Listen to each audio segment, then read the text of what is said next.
चला नमस्कार मित्रांनो, दरवर्षी स्टाफ सिलेक्शन कमिशन जे आहे, स्टाफ सिलेक्शन कमिशन UPSC नंतर स्टाफ सिलेक्शन कमिशन पूर्ण एग्जाम कंडक्ट करण्याचं काम करतं केंद्र सरकारसाठी।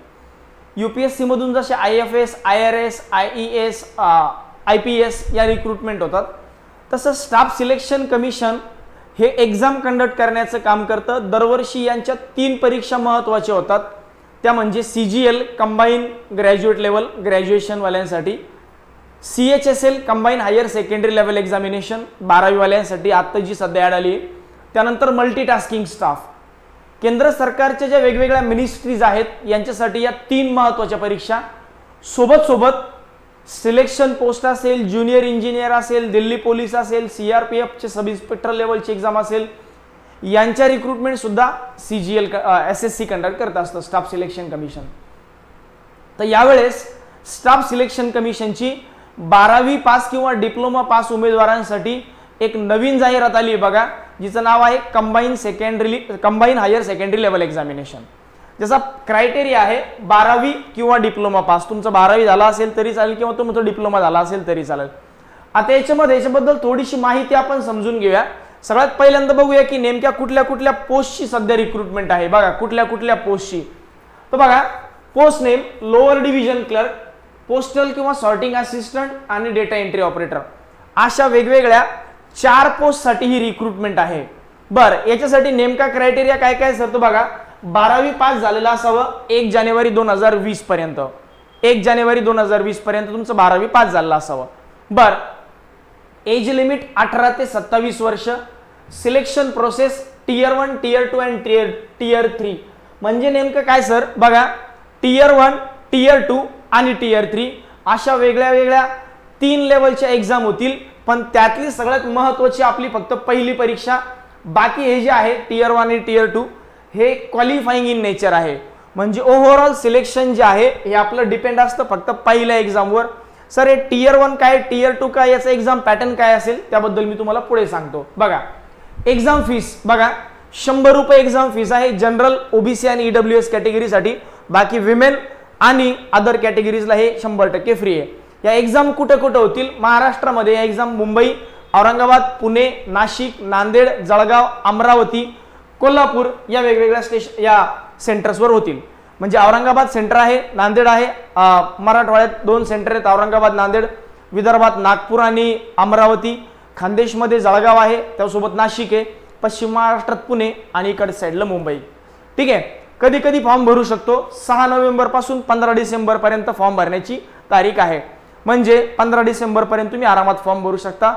स्टाफ सिलेक्शन कमिशनची वेबसाईट थोडीशी काम करत नाही शेवटी, त्यामुळे लवकरात लवकर फॉर्म भरलं कधी पण चांगलं। याची एक्झाम कधी होणार आहे, तर टियर 1 जी एक्झाम आहे ही होणार आहे 12 एप्रिल ते 27 एप्रिलच्या दरम्यान, 12 एप्रिल ते 27 एप्रिलच्या दरम्यान टियर 1। टियर 2 आणि टियर 3 जे आहेत याच्याबद्दल त्यांनी सांगितलं की आम्ही तुम्हाला नंतर नोटिफाय याबद्दल करू। यासाठी वेबसाईट ssc.nic.in। बघा याच्यामध्ये जर तुमचं as a lower division clerk म्हणून सिलेक्शन झालं, तर नेमकं तुमची प्रमोशन पॉलिसीज कशी आहे त्याच्याबद्दल आपण जाणून घेऊया। जर तुम्ही लोअर डिव्हिजन क्लर्क म्हणून सिलेक्शन झालं, त्यानंतर तुमचं अप्पर डिव्हिजन UDC म्हणून सिलेक्शन होईल किंवा असिस्टंट प्रमोशन, त्यानंतर डिव्हिजनल क्लर्क आणि सेक्शनल ऑफिसर, या पद्धतीने अंदाजाने 5-6 वर्षांच्या नंतर यांचं प्रमोशन होत असतं। हा प्युअरली केंद्र सरकारचा जॉब आहे, याला पहिल्या दिवशीपासून 7वा वेतन आयोग लागू होणार, 7वा वेतन आयोग। ठीक आहे, बरं त्यानंतर जर तुमचं पोस्टल असिस्टंट किंवा सॉर्टिंग असिस्टंट म्हणून सिलेक्शन झालं, सर नेमकं यांचं काम काय असतं याबद्दल पण पुढे मी सांगतोय तुम्हाला। बघा पोस्टल असिस्टंट, सॉर्टिंग असिस्टंट म्हणून जर सिलेक्शन झालं, तर त्यानंतरचं पुढचं सिलेक्शन सुपरवायझर, सिनियर सुपरवायझर आणि चीफ सुपरवायझर, या पद्धतीने ओव्हरऑल केंद्र सरकारची रिक्रुटमेंट असल्यामुळं पहिल्या दिवसापासून home allowances, travelling allowances, डिअरनेस allowances खूप चांगले हेवी मिळतात, त्यामुळं एकदम व्यवस्थित पद्धतीचा हा जॉब आहे। जॉबचं प्रेशर खूप जास्त नाही आहे।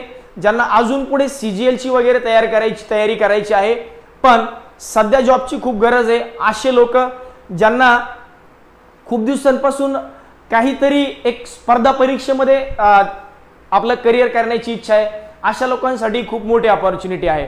याच्या जागा अराउंड 5-5.5 हजारांच्या आसपास राहतील. याच्या मागचं रिझन, मागच्या वर्षी 2018-19 जी रिक्रुटमेंट आली होती, जवळपास 4,900 जागा यांनी मागच्या वर्षी घेतल्या होत्या. ठीक आहे, पुढे बघा. एक डेटा एंट्री ऑपरेटर दोन प्रकारचे. डेटा एंट्री ऑपरेटर तिकडं रेग्युलर मिनिस्ट्रीजमध्ये आणि डेटा एंट्री ऑपरेटर इकडं स्कॅग मध्ये. कॅग काय असतं sir? Controller and auditor general of India. भारताचे जेवढे खर्च, जसं आपलं खर्च इन्कम एक्सपेन्सेसचं काउंटिंगचं काम, कॅल्क्युलेशनचं काम सीए करतो, तसं केंद्र सरकारचा सीए म्हणजे कॅग. केंद्र सरकारचे खर्च येतं जातं, केंद्र सरकार नेमका कोणत्या योजनेवर किती खर्च करतं, कशा पद्धतीने करतं, याचं पूर्ण ऑडिट करण्याचं काम कॅगचं असतं. हा एक प्रेस्टिजियस जॉब म्हणून तुम्ही पाहू शकता. याच्यामध्ये डेटा एंट्री ऑपरेटर होण्यासाठी तुम्हाला काय करावं लागेल? 12वी पास असावं सायन्स मधून आणि मॅथ्स ॲज अ सब्जेक्ट असावा. मॅथ्स ॲज अ सब्जेक्ट असावा. बाकी सिलेक्शन प्रोसेस, डेट वगैरे सगळं सेम आहे. ठीक आहे, पुढे बघा. जर तुम्ही कॅग मध्ये डेटा एंट्री ऑपरेटर म्हणून तुमचं सिलेक्शन झालं तर पुढे तुमचं काय होणार? प्रमोशन होऊन data entry operator grade B, grade C up to grade F पर्यंत या पद्धतीने तुमचं सिलेक्शन होऊ शकतं, प्रमोशन होऊ शकतं. As a data entry operator म्हणून तुम्ही जॉईन झालात तर. बघा आता यांचा जॉब प्रोफाईल, यांची सॅलरी, याच्याबद्दल थोडं जाणून घेऊयात. जर डेटा एंट्री ऑपरेटर म्हणून तुमचं सिलेक्शन झालं किंवा पोस्टल असिस्टंट म्हणून सिलेक्शन झालं तर बघा, हा जो आहे हा बेसिक पे आणि ही इन हँड सॅलरी. बघा, लोअर डिव्हिजन क्लर्क किंवा ज्युनियर असिस्टंट. बघा, लोअर डिव्हिजन क्लर्क म्हणून तुमचं जर सिलेक्शन झालं तर तुम्ही कुठे जॉब करता यावर तुमची सॅलरी खूप जास्त मॅटर करते. एक्स कॅटेगरीज मधले सिटी, म्हणजे ज्यांचं पॉप्युलेशन 50 लाखांच्या वर आहे, अशा ठिकाणी जर तुम्ही जॉब करत असताल तर अंदाजाने तुमची ग्रॉस सॅलरी 26,000च्या आसपास जाते. हातात तुमच्या 22,000 रुपये पडेल. जर तुम्ही 5 ते 50 लाख ज्या गावाचं पॉप्युलेशन आहे, इथं जर तुमचं या सिटीत जर तुम्ही जॉब करत असताल, तुमची सॅलरी अराउंड 23,000-24,000च्या आसपास. आणि झेड म्हणजे जिथली पॉप्युलेशन बिलो 5 लाख आहे, 5 लाखांच्या खाली. जर डेटा एंट्री ऑपरेटर किंवा पोस्टल असिस्टंट आणि सॉर्टिंग असिस्टंट म्हणून तुमचं सिलेक्शन झालं, सेम पगार सिटीनुसार पडतो. सर हा पगार सिटीनुसार व्हॅरी का होतो? कारण इथला राहण्याचा आणि खाण्याचा कॉस्ट बदलतो. मग राहण्याचा आणि खाण्याचा कॉस्ट बदलला की ऑफकोर्स पगार कमी जास्त लागेल. पुण्यासारख्या ठिकाणी गेला तर 1 BHK चा रेंट जो आहे हा अराउंड 12 ते 15,000. औरंगाबादला अराउंड 7 ते 8,000 रुपये 1 BHK चा रेंट. तर राहण्याचा खर्च बदलला म्हणजे तुम्हाला पगारही कमी जास्त मिळणार. या पद्धतीने जर तुम्ही पोस्टल असिस्टंट, सॉर्टिंग असिस्टंट ज्या गावाची पॉप्युलेशन 50 लाखांच्या वर आहे, तर तुमचा पगार अंदाजाने 31,000 तुमच्या हातात पडेल. हातात कटिंग वगैरे सगळं कट होऊन. जिथल्या ज्या गावाची पॉप्युलेशन 5 ते 50 लाखांच्या दरम्यान आहे 27,000, आणि ज्या गावाची पॉप्युलेशन 5 लाखांच्या खाली आहे अराउंड तुमचा पगार 25,000च्या आसपास पडेल. ठीक आहे, आता नेमकं महत्वाच्या तारखा आपलं झालं. नेमकं यांचं काम काय असतं आणि तुम्हाला जॉब मिळेल कुठे? बघा, नेमकं काम काय असतं बघा, समजून घ्या यांचं काम काय असतं. हे जे डिपार्टमेंट आहेत किंवा हे जे जॉब्स आहेत, हे तिन्ही चारही पोस्ट जे आहेत, एक लोअर डिव्हिजन क्लर्क, दुसरं डेटा एंट्री ऑपरेटर, तिसरं पोस्टल असिस्टंट किंवा सॉर्टिंग असिस्टंट. यांचं सिलेक्शन होतं कुठे? यांचं सिलेक्शन होतं बघा, हे बघा, lower divisional clerk, junior secretaries assistant, postal assistant, sorting assistant, data entry operators for various ministries. केंद्र सरकारच्या वेगवेगळ्या मिनिस्ट्री, डिपार्टमेंट, ऑफिसेस यांच्या, पण कुणाच्या? गव्हर्नमेंट ऑफ इंडियाच्या वेगवेगळ्या डिपार्टमेंटमध्ये, जसं होम मिनिस्ट्री, त्यानंतर एज्युकेशनल मिनिस्ट्री असेल, ज्याला HR मिनिस्टर्स म्हणतो आपण, त्यानंतर तुमचं मेडिकल, ज्याला आपण हेल्थ मिनिस्ट्री म्हणतो. तर याच्यामध्ये ओव्हरऑल तुमचं सिलेक्शन होऊ शकतं. सोबत केंद्र सरकारचे काही डिपार्टमेंट, जसं नॅशनल स्टॅटिस्टिकल सर्वे, NSO यांचं एक डिपार्टमेंट आहे, इथं तुमचं सिलेक्शन होऊ शकतं. काही ऑफिसेस, पण कुठले? केंद्र सरकारचे. त्यामुळे सगळ्यात महत्वाची गोष्ट काय की हा जॉब पुन्हा मी सांगतोय केंद्र सरकारचा आहे. अभ्यास चांगल्याच पद्धतीने व्हायला पाहिजे. ठीक आहे, चला पुढे बघूया. आता Tier 1 एक्झामिनेशन, जसं मी तुम्हाला सांगितलं की Tier 1 एक्झामिनेशन म्हणजे काय असतं. पहिला पेपर प्री ज्याला आपण म्हणू, तर प्री मध्ये तुम्हाला 4 विषय असणार आहेत: इंग्लिश, रिझनिंग, क्वांटिटेटिव्ह ॲप्टिट्यूड आणि जनरल अवेअरनेस. बघा, आणि सगळ्यात महत्त्वाचं देताना काय दिलं, बेसिक अरिथमॅटिक स्किल. आजकालच्या ज्या परीक्षा आहेत, आजकालच्या ज्या परीक्षा स्टाफ सिलेक्शन कमिशन घेतं, पण परीक्षा कंडक्ट करण्याचं काम करतं टीसीएस, टाटा कन्सल्टन्सी सर्व्हिसेस. मग टीसीएस काम करतं, तर टीसीएसचा जो एक्झाम पॅटर्न आहे हा बऱ्यापैकी हळूहळू तुम्ही जर पाहिलं तर तो IBPS कडे मूव्ह होत चाललाय. म्हणून एखादा विद्यार्थी जो बँकिंगची तयारी करतो, असा विद्यार्थी आता हळूहळू या परीक्षांमध्ये सक्सेस होण्याचं प्रमाण पण बऱ्यापैकी वाढलंय. त्यामुळे रिसेंटली जर तुम्ही पाहिलं तर महाराष्ट्रातल्या मुलांचा या परीक्षांमध्ये पास होण्याचा टक्का डेफिनेटली वाढलेला आहे. बर, सगळ्यात महत्त्वाचं इंग्लिश आपल्या टाईपचे हे जनरल इंटेलिजन्स म्हणजे रिजनिंग असतं, LR. आता याला जनरल इंटेलिजन्स का म्हणतात, कारण की यांचा पॅटर्न आणि बँकिंगचा पॅटर्न कंपॅरेटिव्ह थोडासा वेगळा आहे. पण आज जर तुम्ही कुठल्याही स्टाफ सिलेक्शन कमिशनच्या परीक्षांची तयारी करणाऱ्या विद्यार्थ्याला विचारलं की तुला सगळ्यात सोपा टॉपिक कुठला वाटतो, तो लगेच म्हणेल LR जनरल इंटेलिजन्स. का? कारण यांचं LR हे बँकिंग पेक्षा सुद्धा सोपं असतं बाळांनो, बँकिंग पेक्षा सुद्धा सोपं. बरं, त्यानंतर क्वांटिटेटिव्ह ॲप्टिट्यूड, टिपिकली इथं मॅथ्स न म्हणता क्वांटिटेटिव्ह ॲप्टिट्यूड म्हणलंय. बरं, आणि जनरल अवेअरनेस, यांचं जनरल अवेअरनेसमध्ये थोडासा स्टॅटिकचा भाग असतो. जनरल सायन्स असेल, हिस्ट्री असेल, पॉलिटी असेल, यासाठी मी तुम्हाला अभ्यासाचा प्लॅन सुद्धा देणार आहे, स्टडी बुक्स सुद्धा रेफर करणार आहे. बरं, याच्यासाठी 25 प्रश्न 50 मार्क, 25 प्रश्न 50 मार्क, 25 प्रश्न 50 मार्क.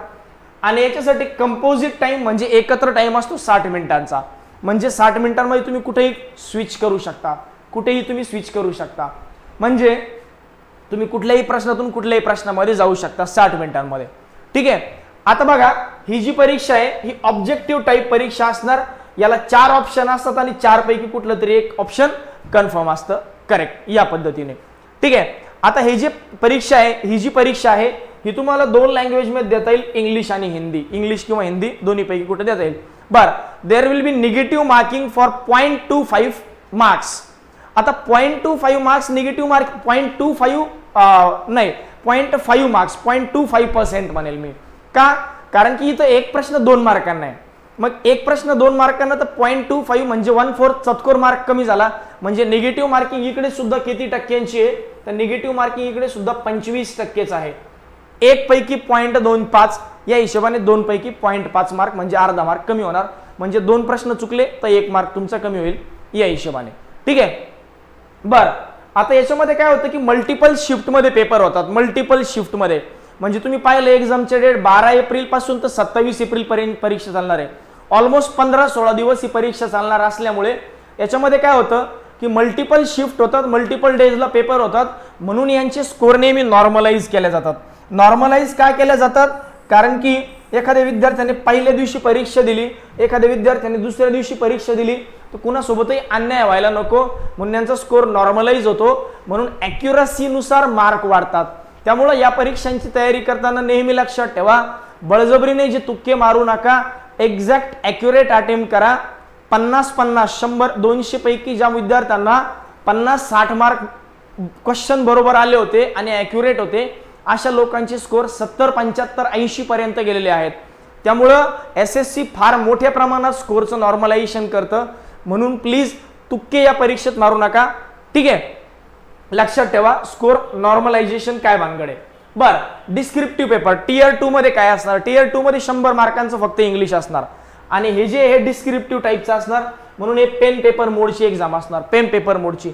याच्यामध्ये काय होईल, तुम्हाला जो वेळ दिला जाईल, 1 तासांचा जो तुम्हाला वेळ दिला जाईल, त्याच्यामध्ये तुम्हाला काय करायचंय, एसे आणि लेटर लिहायचं असतं. एसे टाईप, लेटर टाईप या टाईपचं लिहायचं असतं. हे बघा दिले, the paper will comprise writing essay, letter and precis म्हणजे समरी. आपण 10वी 12वीच्या एक्झाम मध्ये लिहायचो बघा, समरी लिहिल्या जायचं, तर त्या हिशोबाने हे असणार आहे. बरं, यासाठी minimum qualifying tier 2 would be 33%. 100 पैकी 33 मार्क घेणं आवश्यक आहे. ती काय फार मोठी गोष्ट नाही. बरं, हा पेपर तुम्ही कुठल्या कुठल्या भाषेत लिहू शकता. Paper will have to written in either Hindi और इंग्लिश. म्हणजे एखाद्याला हिंदी इंग्लिश लिहायला इंग्लिशमध्ये लिहायला अवघड जातं, असा विद्यार्थी हिंदीमधून सुद्धा मार्क हे पेपर लिहू शकतो. ठीक आहे, इथपर्यंत ओके. बरं, त्यानंतर टियर 3 जी आहे, टियर 3 ही टेस्टसाठी वेगवेगळ्या पोस्टसाठी वेगवेगळी आहे. आता स्किल टेस्ट बघा, डेटा एंट्री ऑपरेटर साठी स्किल टेस्ट कंपल्सरी आहे. सर हे स्किल टेस्ट म्हणजे काय? तुम्ही टियर 1 पास झालात की तुम्हाला याच्यासाठी बोलवलं जाईल, डिस्क्रिप्टिव्ह साठी बोलवलं जाईल. तुम्ही डिस्क्रिप्टिव्ह मध्ये क्वालिफाय झालात की तुमची स्किल टेस्ट होईल. आता मागच्या वर्षीची स्किल टेस्ट बघा आता शेड्यूल केली आहे, त्यांनी शेड्यूल केली आहे. ठीक आहे, तर स्किल टेस्ट जी आहे ही एक्झॅक्टली स्किल टेस्ट जी आहे ही नेमकी कशी होणार बघा. डेटा एंट्री स्पीड ऑफ 8000 की depression per hour on computer, म्हणजे एका तासामध्ये तुम्ही 8000 कीज प्रेस करू शकला पाहिजे. मग 8000 कीज म्हणजे नेमकं काय सर? तर A1 की झाली, B1 की झाली, D1 की झाली, C1 की झाली. तुम्हाला राहुल नाव लिहायला सांगितलं म्हणजे तुमच्या 5 कीज प्रेस झाल्या. या पद्धतीचा ही स्किल टेस्ट असते, या पद्धतीची स्किल टेस्ट असते. आता या केसमध्ये तुमची 1 तासाची स्किल टेस्ट नसते. स्किल टेस्ट किती मिनिटांची असते हे बघा. The test will be of 15 minutes and printed matter in English containing about 200 to 2200 की डिप्रेशन्स. म्हणजे अंदाजाने जर तुम्ही पाहिलं तर एका तासामध्ये 8000 कीज, तर तुम्हाला फक्त 15 मिनिटं देणार आहे, म्हणजे 1/4 टाइम. तर अराउंड तुमच्या 1/4 कीज 15 मिनिटांमध्ये झाल्या पाहिजे. म्हणजे 2000 ते 2200च्या दरम्यान जर तुमच्या कीज झाल्या तर तुम्ही 100% त्या केसमध्ये क्वालिफाय झाला, 100% त्या केसमध्ये क्वालिफाय झाला. For the post of data entry operator grade A in office of CAG मध्ये जो डेटा एंट्री ऑपरेटरची पोस्ट आहे याच्यासाठी जी आहे की डिप्रेशनची मर्यादा ही 15,000 की डिप्रेशन एका तासामध्ये. सर आम्हाला तर टायपिंग येत नाही, आम्ही फॉर्म भरावा का? हो, कुठेही असं म्हणलेलं नाही की तुम्हाला टायपिंगचं सर्टिफिकेट लागतं. असं कुठेही मेन्शन केलेलं नाही की तुम्हाला स्किल टेस्ट तुमची झालेली असावी. त्यांनी काय सांगितलं? स्किल टेस्ट यावी. मग याचा अर्थ असा आहे की स्किल टेस्ट जी आहे ही मेंडेटरी, एक स्किल टेस्टचं सर्टिफिकेट मेंडेटरी नाहीये. आता एप्रिलमध्ये परीक्षा होणार, 2 महिन्यानंतर 1.5 महिन्यानंतर निकाल लागणार, या प्रोसेसला नंतर डिस्क्रिप्टिव्ह होणार, या प्रोसेसला पार पुढच्या वर्षीचं ऑगस्ट सप्टेंबर येणार. मग ऑगस्ट सप्टेंबर पर्यंत जरी तुम्ही तुमचा टायपिंग क्लास लावून स्पीड वाढवली तरी तेवढं मोर दॅन इनफ आहे. तुम्ही तुमच्या घरच्या कम्प्युटरवर टायपिंग कीपॅडवर जरी बसलात आणि टायपिंग मास्टर नावाचं ॲप डाउनलोड करून की डिप्रेशन ट्राय करून पाहिले, टायपिंग करून पाहिली, तर तुमचं आयुष्य सुंदर होईल. कारण इकडे कुठेही तुम्हाला सर्टिफिकेट सांगितलेलं नाही आहे. तुम्हाला सांगितलंय, क्लिअरली सांगितलंय तुम्हाला ते करता यावं, सर्टिफिकेटची गरज नाही. ठीक आहे, चला पुढे जाऊया. Typing test for lower division clerk, postal assistant, sorting assistant. ठीक आहे, यांची जी टायपिंग टेस्ट आहे ही थोडीशी वेगळ्या पद्धतीने बघा. यांची टायपिंग टेस्ट कशी आहे? The medium of typing test will be Hindi और इंग्लिश. तुम्हाला मेन्शन करायचे, फॉर्म भरताना सांगायचे की तुम्हाला टायपिंग टेस्ट नेमकी कोणत्या भाषेतून भरायची. आता तुम्ही जेव्हा फॉर्म भरणार तेव्हा सांगायला पाहिजे तुम्ही क्लिअर की तुम्ही टायपिंग टेस्ट हिंदीतून देणार की इंग्लिशमधून देणार. ठीक आहे. The choice of typing test given by candidate in online application. बरं, हे आता सांगितलं. Candidates opting for English medium should have typing speed of 35 word per minute. ज्यांचं इंग्लिशमधून टायपिंगची इच्छा आहे, जे टायपिंग टेस्ट इंग्लिशमधून देणार त्यांना 35 वर्ड पर मिनिट आले पाहिजे, आणि जे हिंदीतून देणार त्यांना 30 वर्ड पर मिनिट या हिशोबाने आले पाहिजे. जे हिंदीतून देणार आहे त्यांना 30 वर्ड पर मिनिट या हिशोबाने आले पाहिजे. तर ही टायपिंग टेस्ट जी आहे ही बेसिक आपली नॉर्मल कम्प्युटरवर टायपिंग टेस्ट तुम्ही शिकलात की दॅट इज ओके. ही कशी होणार? The speed up will be adjust on the accuracy typing on the computer given text passage in 10 minutes. 10 मिनिटांचा वेळ दिला जाईल, तुम्ही टायपिंग करा. 10 मिनिटांमध्ये अराउंड तुम्हाला एका मिनिटात 35 वर्ड म्हणलंय तर 10 मिनिटात 350 वर्ड तुमचे टाईप झाले. बस त्यातली ॲक्युरसी तुमची चेक केल्या जाईल. कारण फक्त टायपिंग करणंच आवश्यक नाही, एक पॅरेग्राफ तुम्हाला दिलेला असतो, ती टायपिंग तुमची करेक्ट येणं पण आवश्यक आहे. ठीक आहे, तर हे झालं सिलेक्शन प्रोसेस. आता बघा, आता या परीक्षेला नेमकं तुम्ही अप्लाय करायचं कसं? या परीक्षेला तुम्ही कसं अप्लाय करायचं एक पुढच्या 5-10 मिनिटात आपण हे सेशन संपून टाकूयात 5 मिनिटांमध्ये. बरं, नेमकं परीक्षेला अप्लाय कसं करायचं हे सांगेल, त्यानंतर स्टडी प्लॅनसाठी बुक्स रेफर करेल की नेमकं यासाठी कुठले कुठले बुक्स तुम्ही यूज केले पाहिजे. बघा, आता यासाठी स्टडी प्लॅन मी तुम्हाला अप्लाय कसं करायचं त्याबद्दल माहिती सांगतोय. बघा, स्क्रीनशॉट ऑफ ऑनलाईन रजिस्ट्रेशन हे नोटिफिकेशन मध्ये ऑलरेडी त्यांनी दिले. पहिले काय करायचं? बेसिक रजिस्ट्रेशन कंप्लीट करायचं, आधार नंबर वगैरे टाकून तुमचे बाकी इन्फॉर्मेशन टाकायची, डेट ऑफ बर्थ, वडिलाचं नाव, आईचं नाव. बेसिक रजिस्ट्रेशन कंप्लीट केलं, ते रजिस्ट्रेशन सबमिट करायचं. फक्त हे रजिस्ट्रेशन करण्याच्या अगोदर 10वीचा मार्क मेमो सोबत घेऊन बसा, कारण 10वीचा रोल नंबर तुम्हाला इथं मेन्शन करावा लागतो. 10वीचा रोल नंबर तुम्हाला इथं मेन्शन करावा लागतो. हे बघा 10वीचा रोल नंबर तुम्हाला तिथं मेन्शन करायचा आहे. म्हणून हा फॉर्म भरताना सगळ्यात महत्त्वाची गोष्ट आहे की ते रोल नंबर आपला आयडी हे घेऊन बसा, आयडी प्रूफ घेऊन बसा, कारण आधार कार्ड टाकायचे. त्यानंतर तुमचा 10वीचं मार्कशीट घेऊन बसा, रोल नंबर टाकायचा आहे. बरं, ही बेसिक इन्फॉर्मेशन भरणं झाली. कन्फर्म करा. कन्फर्म केलं, क्लोज करा. त्यानंतर पुन्हा लॉग इन केल्यानंतर मग बेसिक इन्फॉर्मेशन भरायची. बेसिक डिटेल्स तुम्ही ऑलरेडी भरली आहे. कॉन्टॅक्ट डिटेल भरली, आता इथे भरायची. त्यानंतर तुमची कॅटेगरी वगैरे सिलेक्ट करायची, ॲड्रेस वगैरे स्पेसिफाय करायचं, फॉर्म सबमिट करायचा. बरं, इथं फॉर्म सबमिट झाला की नंतर मग तुम्हाला इथं पार्ट 2 वर, पार्ट 2 सगळा थोडा महत्त्वाचा आहे. पार्ट 2 मध्ये तुम्हाला काय करावं लागतं, पार्ट 2 मध्ये तुम्हाला प्रेफरन्सेस द्यावे लागतात. कशाचे, सेंटरचे प्रेफरन्स. सोबत पार्ट 2 मध्ये तुम्हाला तुमचा साइन आणि फोटो अपलोड करणं आवश्यक आहे. आता सिग्नेचर आणि फोटो ज्या वेळेस तुम्ही अपलोड करणार त्यावेळेस प्लीज थोडं हे लक्षात ठेवा, the date on which the photograph has been taken must be clearly printed on the photograph. म्हणजे ज्या दिवशी तुम्ही फोटो काढलाय त्या दिवशीची तारीख फोटोमध्ये खाली प्रिंट होणं आवश्यक आहे. कारण त्यांनी काय सांगितलंय, application without date printed on the photograph will be rejected. म्हणजे जर तुम्ही ती डेट टाकली नाही तर तुमचा फॉर्म रिजेक्ट होऊ शकतो, असं त्यांनी सांगितलंय. फोटो एकदम क्लिअर असावा, ब्लर वगैरे फोटो नसावा. त्यामुळं प्लीज फोटो अपलोड करताना ही गोष्ट तेवढी लक्षात ठेवा.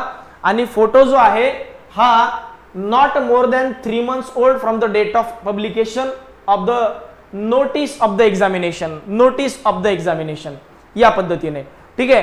त्यामुळं पार्ट 2 मध्ये ही गोष्ट थोडी स्ट्रिक्टली फॉलो करा.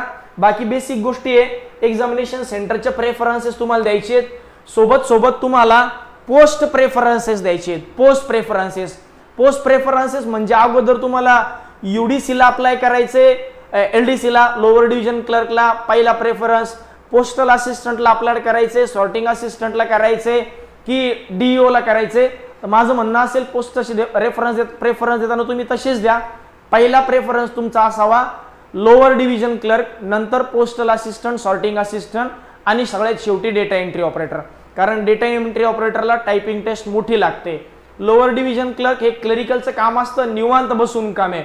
सॉर्टिंग असिस्टंट, पोस्टल असिस्टंटला थोडंसं जॉब जो आहे हा थोडासा हेक्टिक आहे. जुने काही आपले विद्यार्थी आहेत ज्यांचं पोस्टल असिस्टंट, सॉर्टिंग असिस्टंट म्हणून सिलेक्शन झालंय, तर त्यांचं म्हणणं आहे की सर थोडा हेक्टिकचा जॉब आहे, पोस्ट कार्ड वेगवेगळे करत बसावे लागतात, त्यामुळे तो हेक्टिकचा जॉब आहे. तर पहिला प्रेफरन्स लोअर डिव्हिजनल क्लर्क, दुसरा प्रेफरन्स पोस्टल किंवा सॉर्टिंग असिस्टंट आणि तिसरा प्रेफरन्स तुमचा असावा डेटा एंट्री ऑपरेटरला. ठीक आहे. बाकी हे झालं, पेमेंट करा आणि तुमचं ऍप्लिकेशन सबमिट झालं. फॉर्म तेवढा किचकट नाहीये. पुन्हा आपल्या पाठीमागच्या स्लाइडवर येऊया की अप्लाय कसं करायचं. हे झालं. आता अभ्यास नेमका कसा करायचा, स्टडी मटेरियल सुचवा सर.